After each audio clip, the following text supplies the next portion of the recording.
Well, good evening, and thanks for joining us here on News 20 on GTN. I'm Randy Gardner. We've got a great show for you tonight. We're going to be talking about the Relay for Life from the American Cancer Society. And joining me to my right, we have Keith Whittemore. Glad you could join us. We appreciate your time.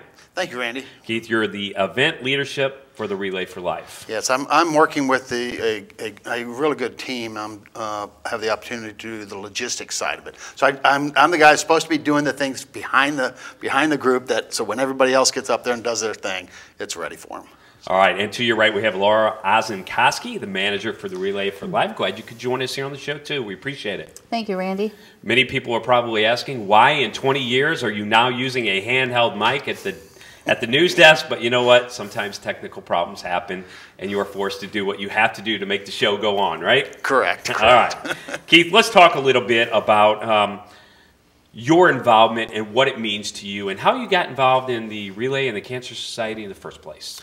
Yeah, that's a really good story. I mean, I was diagnosed with prostate cancer in October of 2008, and I went through surgery at the end of 2008 and wound up having to go through radiation treatments in 2009 to really try to capture the cancer and deal with it. So as I was coming out of all the radiation treatments, I attended an evening dinner at a local restaurant, and they just happened to be doing a charity event that night, and I started talking to the people that were doing it, and they were telling me about Relay for Life. I had heard about it before, but I really had not participated at any serious level. And so after they explained it to me and really started to help me understand what the American Cancer Society was doing and what Relay for Life for individuals were doing, it sparked an idea to put together a team. And so my team is called Wits Alive. My last name's Whittemore. I've been called Wit all my life, and I am alive. So that's how I got started in it. All right, Laura, we're going to talk a little bit more about the logistics and how you're involved in what goes on a daily basis and how this is all leading up to the big event. But what's it like when you hear the news, the first words of you have cancer? It's devastating. I mean, I equate it to I now have the 500-pound gorilla sitting on my lap telling me and reminding me every single day. It's something that when I heard it, I was glad that my wife was there because I didn't hear a thing after that. She was the one that was able to really put the picture together for me after we left the doctor's office to explain to me what had happened so that I could start trying to deal with it. She's been my caregiver ever since. Walk us through from 2008 to 9 to 10 and to where we are now. Okay. The diagnosis in October was, as I said, it was devastating. The anxiety that built up between then and when I actually started going through discussions with my doctor to figure out what I needed to do was just, it really took having somebody sitting next to me, and eventually I came to understand that that's a big key to what Relay for Life is about and ACS. They are there to help us, and so I've really promoted that. But I wound up going through surgery the day after Christmas. You have to put a spin of fun on this. While all my family was out having Christmas dinner, I was doing the prep work for surgery the next day. So so that's been my joke about it. But in reality, it's a very serious thing. It really has affected my life since then in not just emotional ways, but physical ways, but also in how I go about working with other people. So I wound up going through surgery at the end of '08. Came back and my PSA test scores for prostate cancer kept going in the wrong direction throughout the spring of '09. I did daily radiation treatments for 2 months through 2009 summer in July and August. And after that point, the cancer had gotten to a point where the PSA tests were coming back in a good direction. We were heading in the right direction. And about that time is when I wound up getting involved with Relay. And my mindset was still very, very, very difficult. I was, the thing I always wanted to do is to be able to walk my daughter down the aisle. And I was afraid I was never going to be able to do that, going through the cancer treatments and not really understanding enough about it. I'm also one of those folks that has a tendency to dig too much into the internet and try to figure out on my own. Bad thing to do. You get the education that you should not get. You need to go to somebody that actually understands what you're going through. And that's what I found with Relay. They really pulled me back to humanity because I was able to talk to other people that have been through this before. And Laura, that leads into you. That's where the American Cancer Society steps in.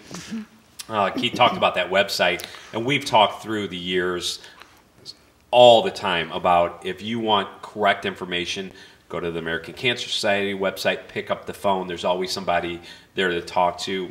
Unfortunately, through the last 20 years, we've heard many people sit at our desk here and talk about the stories that you've gone through. We've gone through it in my family several times. And until it hits you personally, you don't really understand it. It's just words that are spoken to you until it affects you or your family. Is this for you? I don't want to say a sad job, but you're dealing with emotional situations like what Keith's going through every day. It's very emotional, but I'm a 2-time cancer survivor, and both of my parents are both survivors. So I've been on the patient end. I've also been on the caregiver end, and I've learned a lot through all of those instances. But it's not about sadness. It's about helping people. It's helping them overcome barriers, whether it's to treatment or educating them on the treatments that their doctors are talking about or the drugs that they're about to take. So it's very rewarding. A woman, when she's diagnosed with cancer, she has to go through chemotherapy. 9 out of 10 times, she loses her hair. We offer free wigs to those women. And it's amazing to see their faces light up when they come in with a bald head but walk out with a head of hair. How much of this comes back down to mindset? You see at the relays through the years the word hope. Mm-hmm. And once I think people realize that there is hope, there are cures, that if you have the right positive mindset, you can overcome anything. Did you hit that point, or did you have that point from the beginning? No, going through the treatments, going through the first year or so of my experience, my mindset was bad. It was, I thought life was over with. But it was when I got involved with the Relay that I really, and I've told a lot of people this before, they pulled me back to my humanity. They gave me the opportunity to love life again, to enjoy participating, knowing that, yeah, we've dealt with something here and we're going to continue to have to deal with it. But participating in Relay, joining together with the friends and family members that helped me get through it and put together my team, and then meeting other teams and other people, and actually starting to say, yes, I'll get involved. Okay, that has been a blessing to the mentality state of it. It really has helped me really understand where I'm at with cancer, and that it's something I can fight. It's something I can celebrate being a survivor. And it all again, the thing that most people look at when they look at Relay are 3 things. It's to celebrate, remember, and fight back. So those are the things that we're doing. We're celebrating the ones that have survived cancer. We're remembering the ones that we've lost to cancer, and we're fighting back on a daily basis to try to cure it. Now, Laura, most people in St. Louis have heard of the Relay for Life. Different spin this year. Things are going to be different. That's why we wanted to talk on this second half of the show about what people can expect and how they can get involved in this year. Right. So our event it is changing this year. We are taking the 5 Relay for Life events that we've had in St. Louis City and St. Louis County and combining them into one huge event. And this year's event is going to be held Saturday, May 30th from 5 p.m. to 11 p.m. at Soldiers Memorial. And we are, I guess, looking for people to come down to join us. We're looking for people to join teams. We want survivors to come and experience the event, and companies to get involved as well. Now, this is a very emotional event on the local level when it's been split up and the crowds have been smaller. But when you get everybody together, I guess I want to call it a spectacle in a good way, because this has the potential of just being a huge, phenomenal event. And we've talked before the show a couple times, and what you guys are planning is phenomenal. Yeah, we're expecting thousands of people to come down. We're looking at not only the previous year's team captains and teams to come out and supporting sponsors, but we're looking at a whole new group of people who hadn't been involved in relay before. It's one of those events where unless you actually go and you can hear about it, you can see video about it all day long, but until you go there and you experience just the aura of what's going on, you can't explain that. No, you agree? Yes, absolutely. We call it a community event, and it really is. You know, when we talked about how we were going to do relay this year, bringing it all together into one group and one spot, we really wanted to incorporate everything about St. Louis. St. Louis has had a tough year. We want to reach out and do what we can to help with that. But the reality is it's the survivors. When you start getting a group of survivors down there, and we're expecting some 500 survivors to come this year, and you get down there and you participate in the event is a very solemn thing at times, a very joyous thing. We're going to have live music down there. We're going to have all kinds of activities for kids, for families. But there are a couple of key events at Relay that really just tell you what this is all about. The opening ceremony, the very first lap that we have all the survivors take the lap.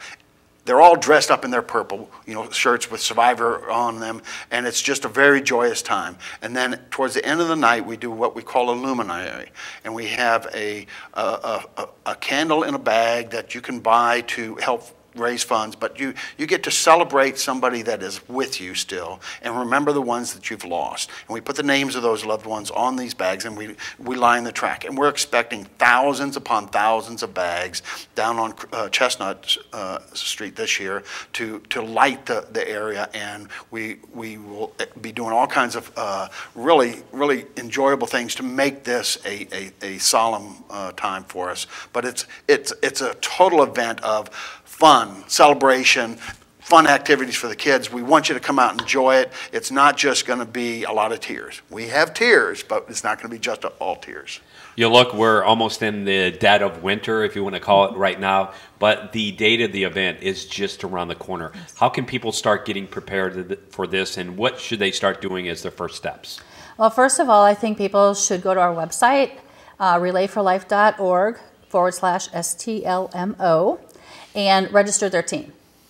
And then start recruiting a team, set a fundraising goal, and start their fundraising. Now, I know through the years, we always stress when people hear the word relay, they always put that in conjunction, well, I'm going to be out there running and doing all this kind of stuff. Explain behind that nobody's running and how that all works, so nobody is confused from the beginning. Yeah, the relay, the event itself, is a group of teams. So we've got teams based on either businesses, churches, families, friends, organizations, whatever you build your team around. Those teams do fundraising activities through the year, but on the night of the event, we come down and we circle the track with all of our teams, set up campsites. And the relay part of it is to have somebody from your team walking this track the entire evening. So we're constantly having somebody come out and participate in the walk while the rest of your team is out socializing, doing the events, doing the Zumba stuff, listening to the music, participating in the activities, and then they'll relieve somebody else. So all night long, we're doing the track walk. The event is to symbolize the process that somebody goes through when they have had cancer.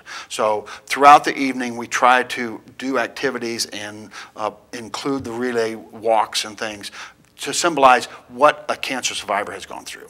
Yeah, the local level, as it's bright outside, and then it gets dark, and then it once again gets bright. That's the symbolization of what a lot of cancer patients go through. Absolutely, absolutely. All right, let's talk about the history. This started back in 1985 with one individual who, his name was Dr., I've got to make sure I say it right, Gordy Klatt, and he walked as a fundraiser, and this has turned into a national thing. How, you talk about things that you as an individual can do to make a difference in life. This guy has really done it. But when you look at groups of 1,000, 10,000, 100,000 coming together, like what's going to happen here in St. Louis, one person can truly make a difference being part of the bigger group. Correct. There are more relays in the United States than there are Walmarts. There are over 5,000 relays. We have close to 4.5 million participants. There are actually relays in 20 different countries around the world. So when you start taking a look at the event itself, it's a community event, but in reality, it's a worldwide event, and it is the largest fundraiser for cancer research in the world. American Cancer Society is the largest contributor to cancer research outside government activities. So it's huge. When you look at the money that is raised across the country, does it stay locally or does it go into a pool, a national pool? The money itself will be used to provide research in the local areas, but also nationally. We have in St. Louis a very huge group of people that are dealing with cancer research here in the St. Louis area. It's a core area for cancer research. So we have a lot of money that comes into this area to really fund cancer research at the basic levels all the way through the real detailed levels. And when you look at it, Laura, whether you donate $1, $10, $50, whatever, every dollar, when you have 100,000, 1 million people, makes a big difference in the long-term goal. Absolutely. Every donation can go to help buy a wig. It can help get someone to their life-saving treatments when they don't have transportation. It can help them with lodging if people, a lot of people travel to the St. Louis area for their life-saving treatments. We have a 45-bed hospitality house called the Hope Lodge. And people who are traveling into St. Louis for the treatments can stay there for free. So, I mean, it can help, you know, from the basic grassroots level to the life-saving research. I was going to say, there's so many things on the fringe besides the actual research that people don't think about. A $150 donation can help provide 7 rides to and from treatment for a patient. A team that sets a goal of $500 helps provide a cancer patient and their caregiver 1 week of free lodging. So those are things that people really don't think about, but when you put them into logistical perspective of those dollars and what it can do and the difference it makes, every dollar truly makes a difference. Absolutely. I mean, I've had the blessing of being able to go down to Hope Lodge on a number of times and cook dinners down there, and it's an event that when we do that, it really hits home as to how important the money that is being raised by Relay helps cancer patients. I mean, these are people just like myself, just like Laura, that have had to go through this, but don't have the resources to be able to make the trip into St. Louis where their treatments are required to be. But now we can reach out and help them get in here, spend some time, and do what's necessary to save their life. It seems like there's 2 types of individuals. Once they're diagnosed and they're going through cancer, and maybe after they've beaten cancer, the ones that are quiet and don't want to talk about it, and then individuals like yourself that are willing to open up, share their entire experience, and that wealth of knowledge, I think, makes other people understand that this is something that is beatable, that a lot of other people are going through. Do you look at yourself as a person like that a lot of people are looking at you now on TV going, wow, I admire them being able to open up and share their story? Or is it just something that you do now? It's something that, you know, I feel lucky to be able to do this. Sharing my story, if it helps, it's wonderful. I have a brother-in-law that went through this also, and when he was diagnosed a few years after I had finished all my treatments, he told me that what I did, how I went through it, was something that he wanted to try to model things on. And so feedback like that has helped me continue to try to reach out and help where I can. When you get into a volunteer type scenario, you get burned out doing it. Right? Everybody does, and what I have found over the years is that every time I get to that point where I say, I've done enough, I've got to go stop, I've got to go do something for Keith, you know, something jumps up and triggers a response that says, no, not really.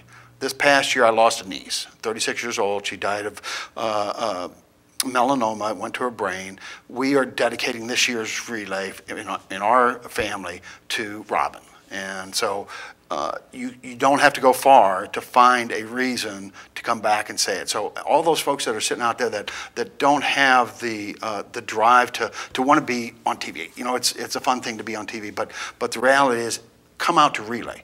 You can come out, you can walk some laps with us, you can help raise a little bit of money, you can turn to the person that helped get you through it, your caregiver, and really tell them you love them for everything that they've done, and you're going to be there for them, and the caregivers can do the same thing. So it's really, wherever you're comfortable with, come out and have fun with us. We'll give you big hugs. And Laura, you've been very open with what you've gone through. You feel the same way that sharing your experience with others not only helps you, but helps the community? Oh, absolutely. I've had 2 cancers, and working at the American Cancer Society daily, we have patients who walk in looking for information, needing a wig, looking for prosthetics, and a lot of the staff will call on me just to kind of ease their mind and kind of walk them through what they can expect. So yeah, I think, you know, being a survivor, we're awful lucky, obviously, absolutely, but to be able to give back to those people that are now walking in the same shoes that we've walked in. What do you tell somebody when you look at the numbers of how many people per minute, per hour across the world that will be diagnosed, not only in the next 5 minutes, but the next hour? What do you say to somebody who walks into a doctor's office and that's what they hear before they leave? You really try to take them back to the moment of who they are and where they're at. They are an individual. We're all individuals. We have loved ones. The big picture is there for all of us to see, but the reality is the words aren't, we all have cancer. The words are, you have cancer. So what we try to do is to just reach out to them and say, we're going to help you through this. So come join us, participate with us. We'll listen to you. We'll be there for you to cry on the shoulder, whatever it takes to help you out. Yeah, the big picture and the big numbers and the huge devastating effect cancer has on the world itself is something that we're all trying to deal with. But one individual, like myself or like Laura, we can't do it all. But together, we can do a lot. And when we start building that togetherness through over 5,000 relays, we are having an effect on it. And the money that is raised changes so much. I lost a grandfather in the 70s, a grandfather in the 80s to cancer, and the treatments and the I don't want to say forecast, but the outlook was so different back then compared to what it is now. I think a lot of people, like what you said, if they hear it, it stuns them, but they realize with the support and all the everything going on that there is hope, that now people look at it like, well, this is a stumbling block, and I can beat it, and I will beat it, and I'll move past it and move on, just like you guys did. Do you see a lot of that? Absolutely. I've got a 20-year span between my 2 cancer diagnoses, and just the difference in the treatments is unbelievable. Treatments are so much easier now. They're tolerable, when back in the 80s they weren't as tolerable. And mortality rates are decreasing. All right, as we start to wrap the show up here today, one more push, because this is such a big event, and we're going to do multiple shows leading up until the big event a few months away here. But talk to the individuals out there about how this can be a life-changing event, like it was for me. We talked before the show how I got involved back in 97, 98 when I went to my first Relay for Life just to go cover it as a reporter. And I left there saying, anything you need me to do, as long as I'm in the media, I will be part of it and step up to the plate. And I think most people, once they step foot at one of these events, they have the same mindset that I had.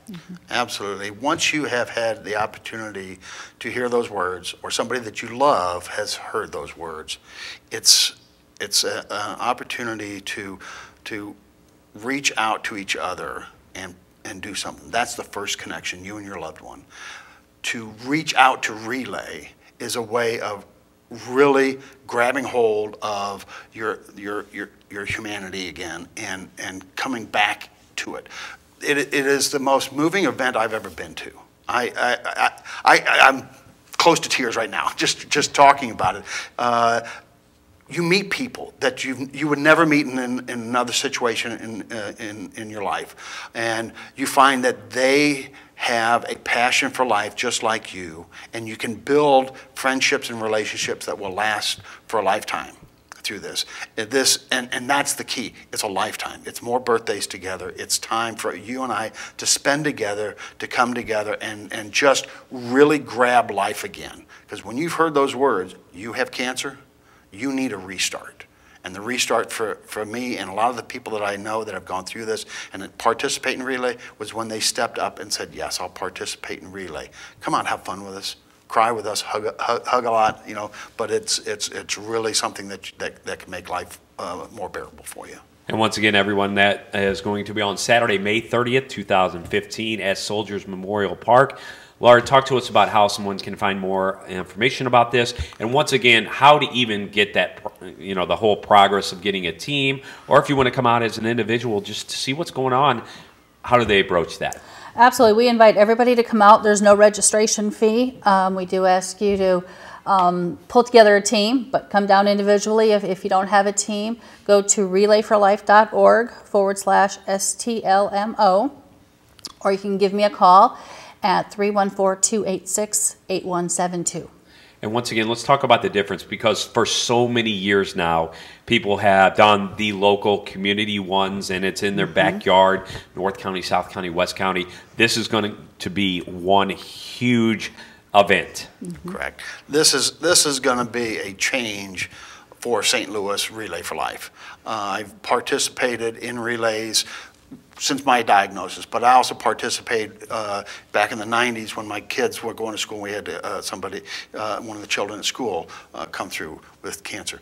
But pulling it all together, we are going to try to incorporate all aspects of St. Louis. St. Louis isn't just one neighborhood. It's all kinds of neighborhoods, all kinds of people, and the way that we're going to situate Soldiers Memorial and the whole area is going to be to paint it as St. Louis. So we're going to have West County, North County, South County, the city, Central West, and all these as theme areas of our event, with a lot of activities going on to help really promote those activities. So if you're part of any area of this that has participated in one of the other relays, get online, get your team registered, and we want you to be the ambassadors of your neighborhood and your area, because we are St. Louis and we're going to do this.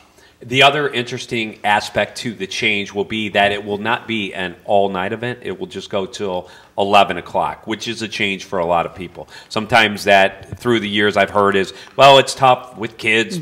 I got to go home. Right. I got to do this. But this 5 to 11 and all packed into one. What's been the feedback so far?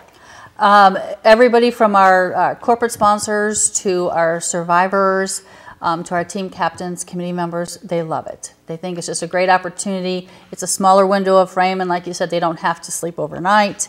From 5 p.m. to 11 p.m. they can come out and celebrate survivors. Sounds good. Laura and Keith, thanks so much for your time. We really appreciate you coming on and telling your story. It makes such a huge difference to not one or two, but thousands of people who see you on the show, and we appreciate what you do and what you do for the community. Can't wait to see you down there on this event.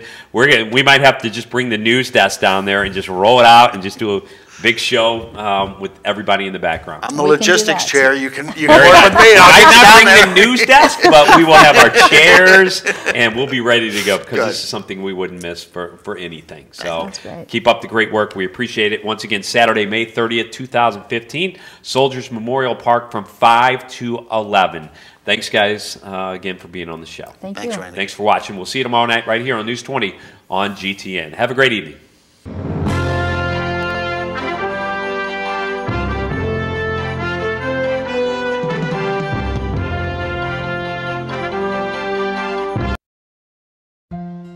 After a car accident, Linda Davis needed CPR. Bill Hamilton needed temporary shelter when a fire destroyed his home. During an operation, Haley Reynolds needed a blood transfusion. Excuse me, may I go into that room, please?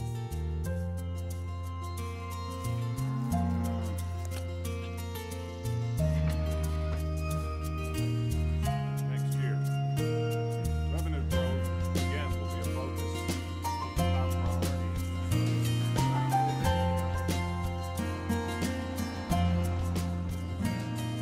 Thank you for giving me blood.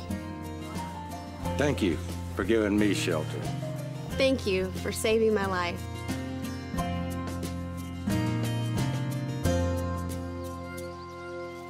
Support the Red Cross and change a life, starting with your own. After a car accident, Linda Davis needed CPR. Bill Hamilton needed temporary shelter when a fire destroyed his home. During an operation, Haley Reynolds needed a blood transfusion. Excuse me, may I go into that room, please?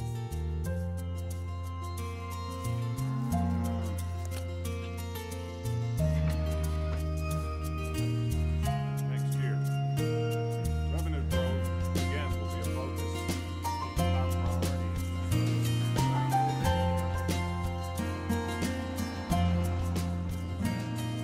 Thank you for giving me blood. Thank you for giving me shelter. Thank you for saving my life.